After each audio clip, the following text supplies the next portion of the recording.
so you need to get me my shipment. I didn't have a microphone then, but it sounded the same way. And she said, well, I can't, unless I have a valid federal identification number. I said, okay, all right, give me your number, I will call you back. She did. And I said, I will take care of this. I will call the IRS, who are the ones who give us that number. Now, we all know that when you call the IRS, it's very simple to talk to a live person in the first couple of minutes. An hour later, I'm back in the loading dock doing this. And rough and tumble Pittsburgh Teamsters were standing in the corner doing this.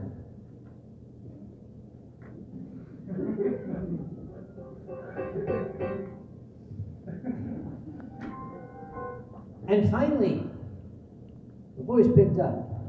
This is the Internal Revenue Service. And I said, I'm sure it is. I need help.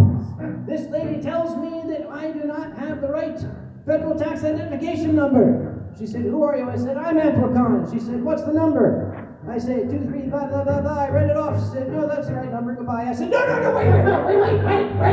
wait. I need something from you to send to the FedEx Customs lady to say that that's our number. She said, okay, what's your fax number? I said, fax?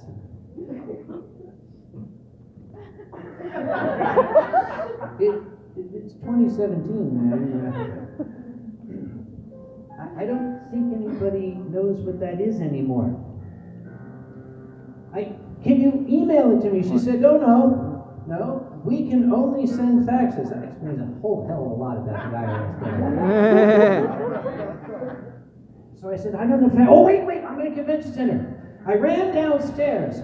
The nice receptionist lady, out of breath, miss, I need the fax number for the convention center. She said, fax? I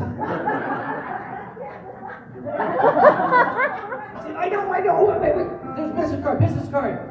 412, IRS, hello. What hand am I talking? Oh, yes, hello, IRS lady. Here's the fax number. You can send it to this. And the IRS lady said, okay. And she hung up. And the receptionist lady was saying, I don't think we have a fax machine. I said, shh, listen. A few seconds later, we heard,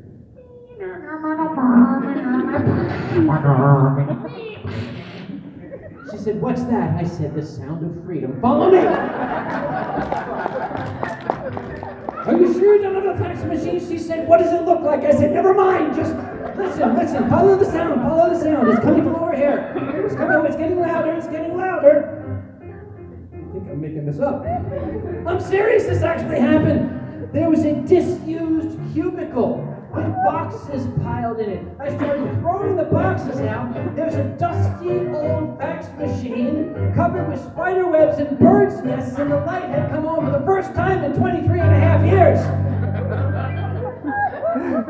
Paper started coming out. Imagine it didn't have an ink cartridge. Oh, good And it said, dear customs people, we are the IRS. Don't screw with Uncle Kage. This is his number. Please don't give him a hard time or he will murder you. He's done it before. I love the IRS. They know me. So, they had a scanner. I scanned this and I emailed it to the nice customs lady and I said, here is my number. Do you leave me now? And she said, oh yes.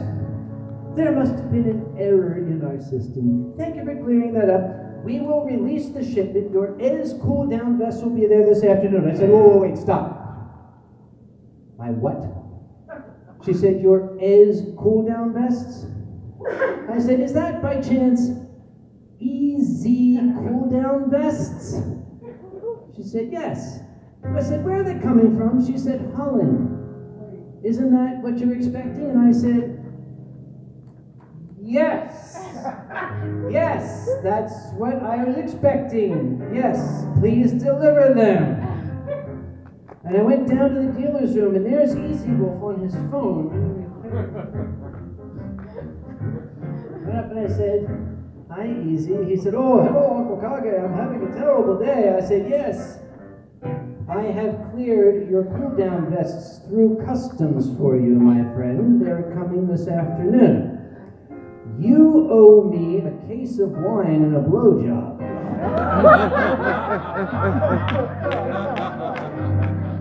It has been a year and a half, and I want to state I have still not gotten my case of wine.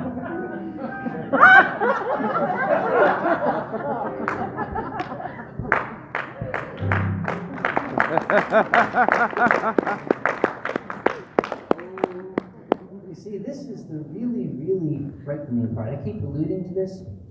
I don't make up stories. I tell you stuff that happens to me. There is an old expression, my grandmother used to use it back in the Depression. Shit happens. To me. I'm the one that came up with that expression. Sorry. But at least at other convention chairs have similar problems. That's why I like to go to other conventions, because it's great. I just sit there like, having a little trouble there, are you? Just give me a yell if you need help. I'll call somebody for you. Oh, hey, Uncle, I there's smoke coming out of the kitchen. Better go take care of that. I'll be in the bar.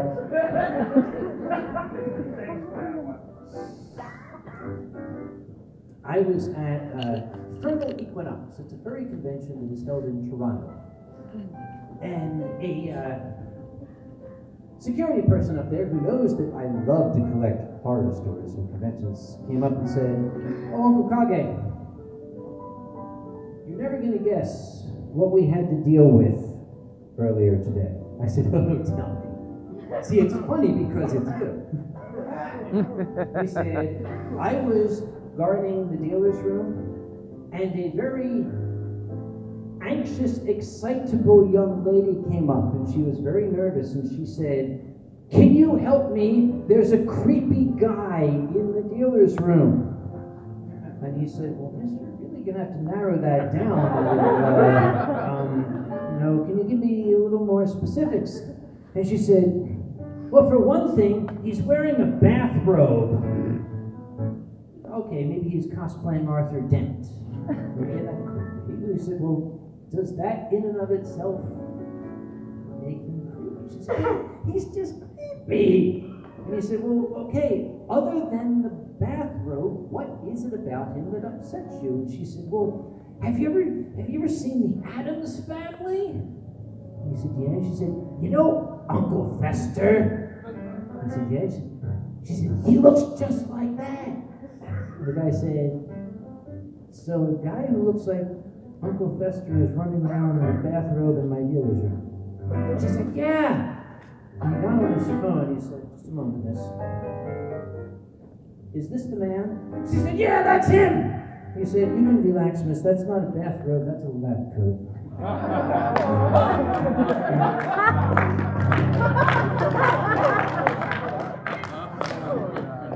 I wish I made up my stories.